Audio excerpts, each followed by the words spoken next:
He ghosted me after a beautiful date, leaving me with nothing but a haunting silence. I spent months despising him for his callous disregard, thinking he was the heartless man I'd made him out to be.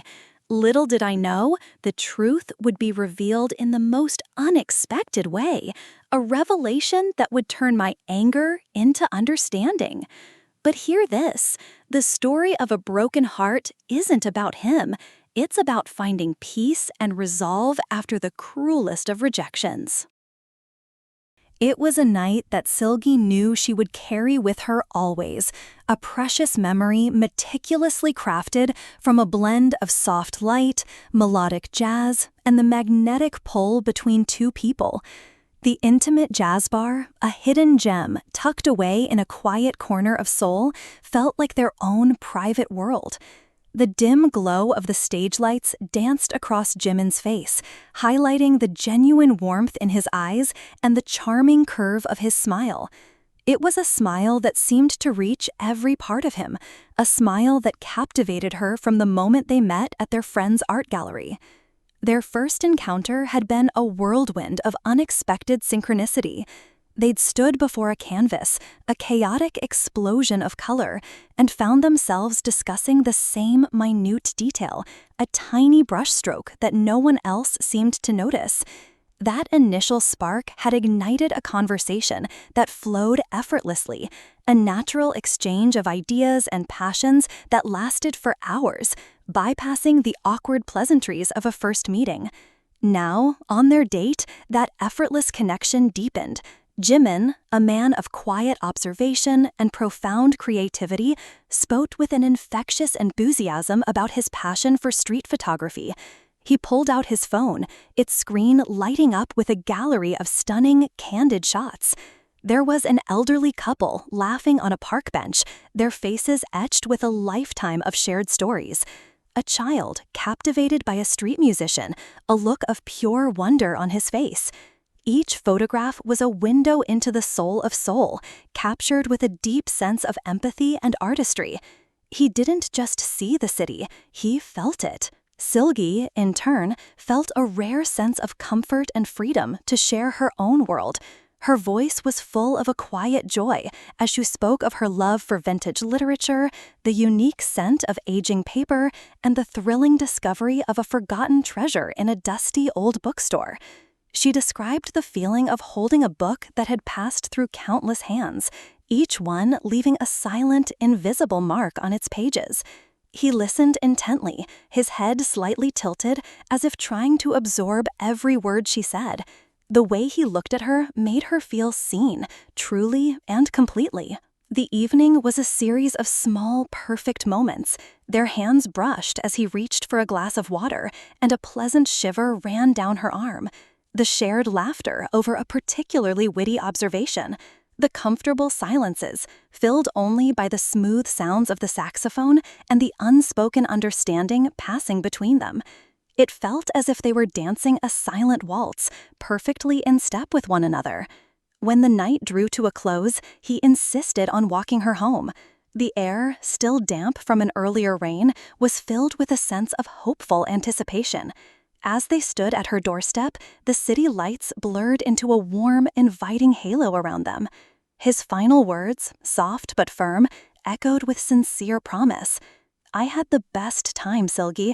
I'll call you tomorrow." Those simple words weren't just a polite farewell.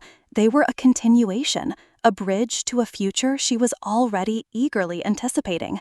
The happiness she felt was so intense, so pure, that she felt weightless, as if floating on a cloud of pure, unadulterated joy. The next day, Solgi's phone felt less like a tool and more like an extension of her own nervous system. It was the promised day, the one he said he would call. Every incoming notification, every vibration sent a jolt of anticipation through her. She tried to busy herself, but her attention was a pendulum, constantly swinging back to the glowing screen on her desk. She'd place it face down, determined to focus on her work, only to find her hand inching toward it moments later, a silent prayer forming in her heart. She reread their message history, the short, witty exchanges from their initial conversation now feeling like a foreign language. Each clever joke, each flirty comment seemed to mock her with its silence. She remembered the warmth in his voice, the sincerity in his promise to call, and a wave of confusion washed over her. How could a person who seemed so genuine, so open, simply disappear? The happiness from the night before was now a sharp contrast to the gnawing anxiety that had taken its place.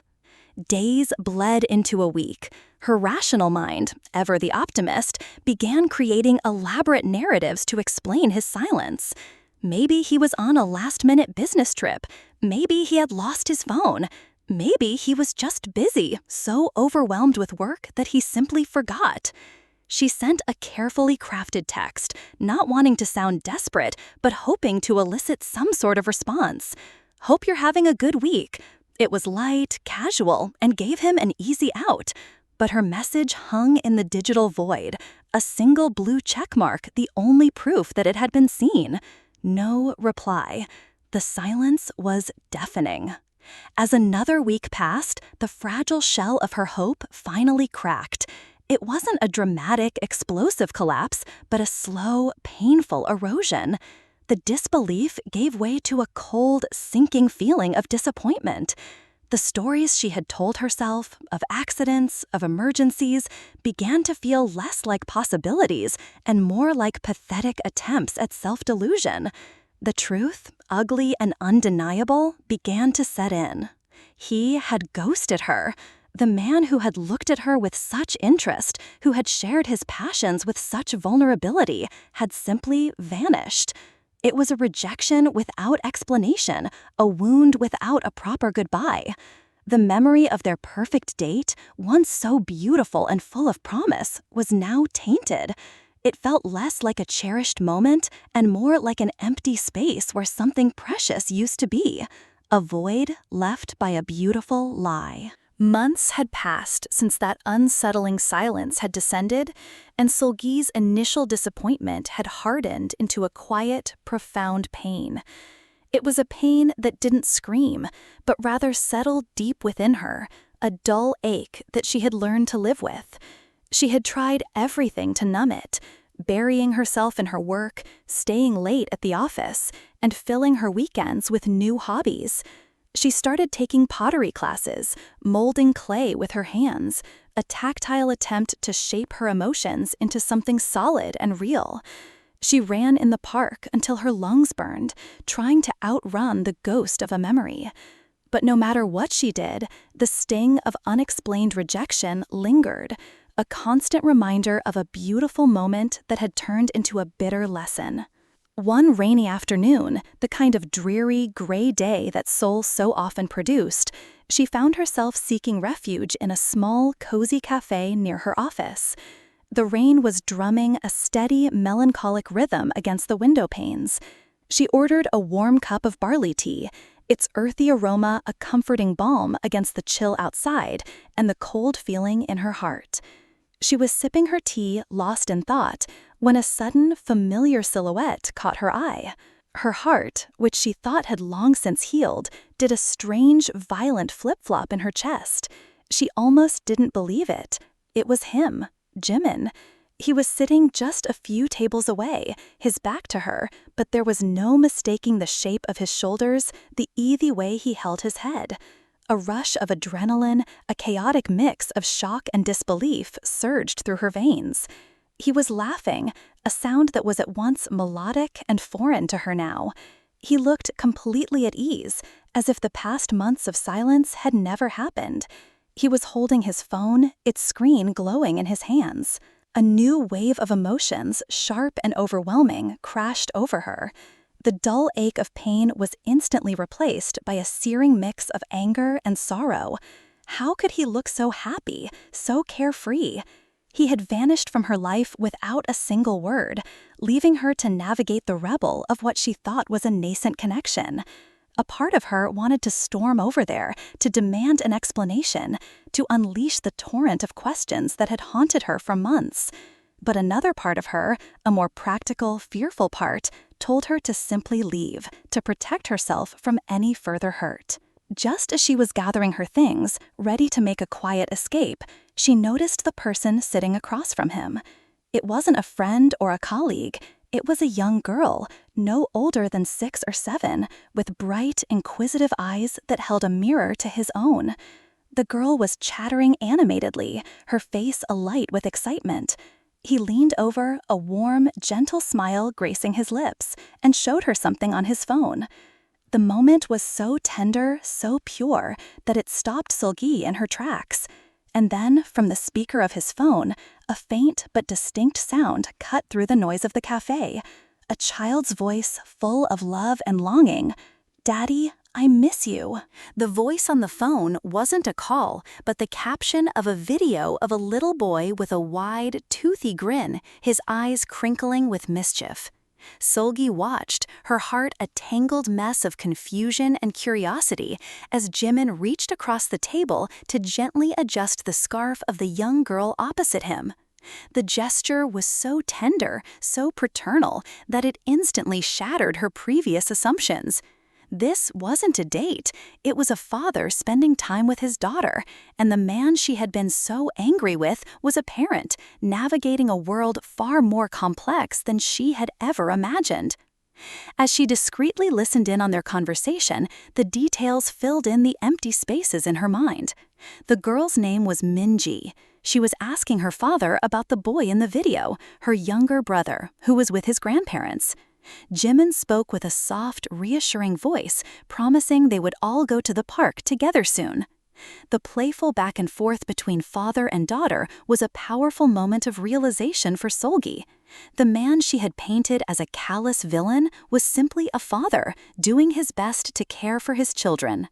Her initial anger, a bitter, hot feeling that had fueled her for months, began to dissipate, replaced by a wave of profound realization and sorrow.